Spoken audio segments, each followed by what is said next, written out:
Well, this is a serious story. Something is happening to the honeybees here in Ohio and around the country. They're disappearing and dying in record numbers. And as Channel 3's Michael Mara explains, if the bees vanish, so will much of what we eat. Joe Blair is the largest beekeeper in Ohio. His business staggered by a bee mystery. We're finding the hives empty like that, with no bees, no dead bees, no sign of any reason for them to have died or left. It's called colony collapse disorder. Beekeepers in 27 states, including Ohio, have been reporting disappearing honeybees. In Northeast Ohio, a double whammy. Colonies are disappearing, but even more destroyed because of the nasty weather. Right now it is 41 degrees, and after a really difficult winter, millions of bees just didn't survive. Bob Hooker is president of the Lorain Beekeepers Association. His bees didn't vanish, they all starved to death. Today, he checked to see if his new bee colonies were still alive. All of my hives that I had over winter had died. Every bee? Every one was dead, yeah. Moving from flower to flower, the bees help produce $15 billion of seeds and crops every year. Everything from alfalfa and cattle feed to the pears in this orchard in southern Ohio. One new theory, electromagnetic noise from cell phones that confuses the bees so they lose their sense of direction. Might be 3 or 4 or 5 different things intersecting and affecting the honeybees' health dramatically. There's a lot of factors, there's a lot of theories, a lot of possibilities, but right now nobody has an answer. Albert Einstein once predicted that if bees disappear, man will soon follow. In Oberlin, Michael Mara, Channel 3 News. I didn't know we should care about bees so much. 30% of our food supply depends on bee pollination. No honeybees would mean no apples, cherries, carrots, celery, onions, and cucumbers, just to name a few crops that would be wiped.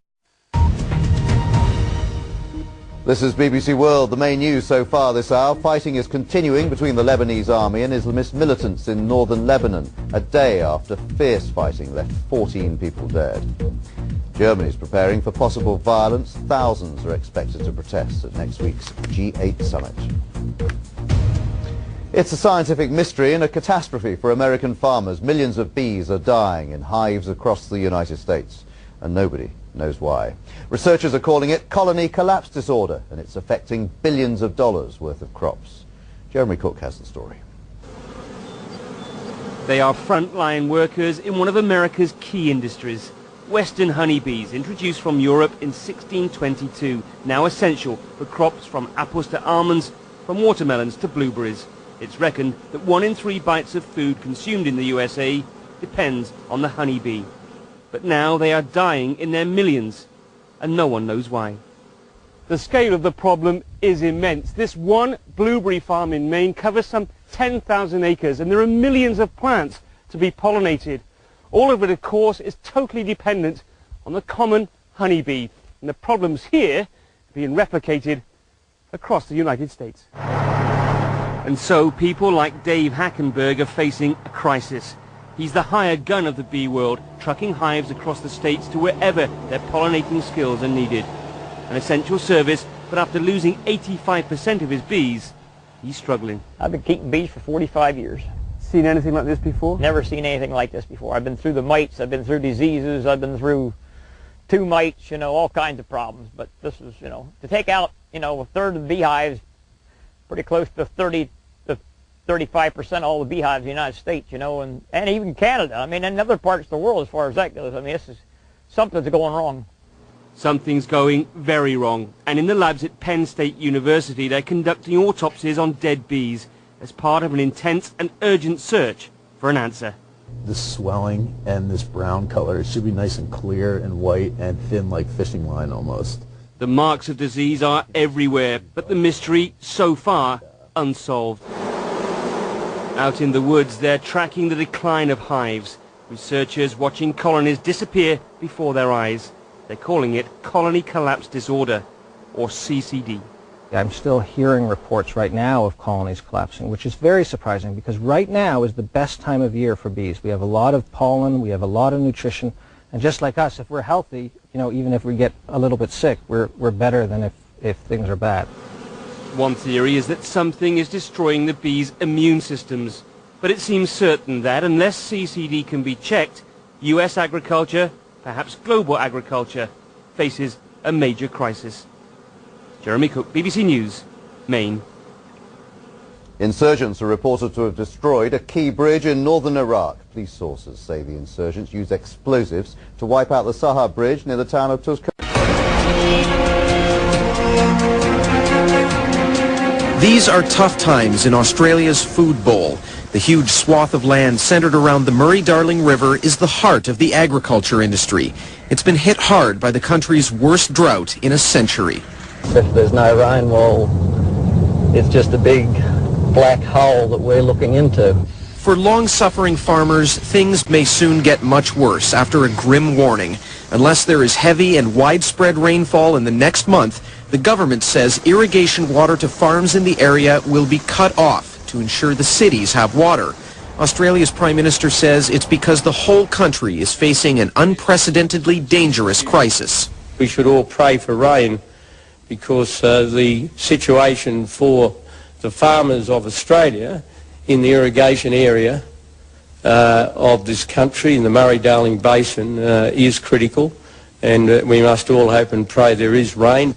Farmers worry the move will cripple their already devastated industry, everything from dairy farms to crops to the wine harvest. Effects of the drought are being felt across the board. It's expected to knock off as much as 1% of Australia's $789 billion economy. For farmers, it's taking a personal toll. A lot of people out in the industry at the moment are doing enormous hours on a weekly basis, and that's adding to the pressure, of course. So you've got the emotional pressure, the financial pressure, and then the sheer physical tiredness that comes with working long hours. If the water is turned off, some say it will be the last straw, leaving them with no choice but to sell their land. At the moment, it looks likely, the way the weather is. Yeah. Which is pretty sort of gut-wrenching and scary from my perspective. Hoping for a break and wondering about their future on the farm. James McDonald, CNN, Hong Kong. Our nation is in the worst time of drought that we have seen for generations. Our land is dry and thirsty. Hope seems scarce and our people are suffering. While the effects of the big dry hit the agricultural sector and our economy, it is our farmers and their families that are hurting the most. For many, suicide and depression are a very real part of everyday life. Would you please join us in prayer for our land and our farmers? Pray that rain will reach the drought-stricken areas. Pray that the desperate would find hope. And pray that the fearful would walk in peace. Pray for our nation's leaders, that they will have wisdom as they lead us through this time. We declare that God is sovereign, and our dependence is in Him alone. We humble ourselves, and we trust Him for comfort, for peace, and for direction through these troubled times.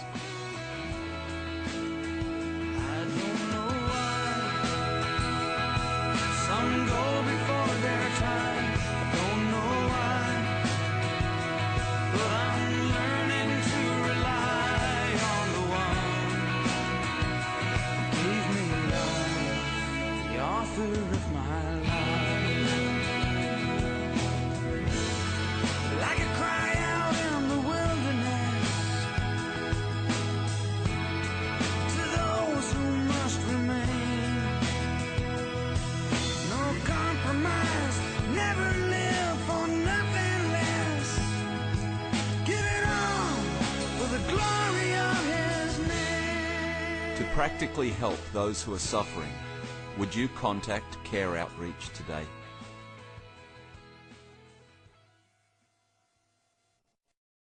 يا أيها الإنسان ما غرك بربك الكريم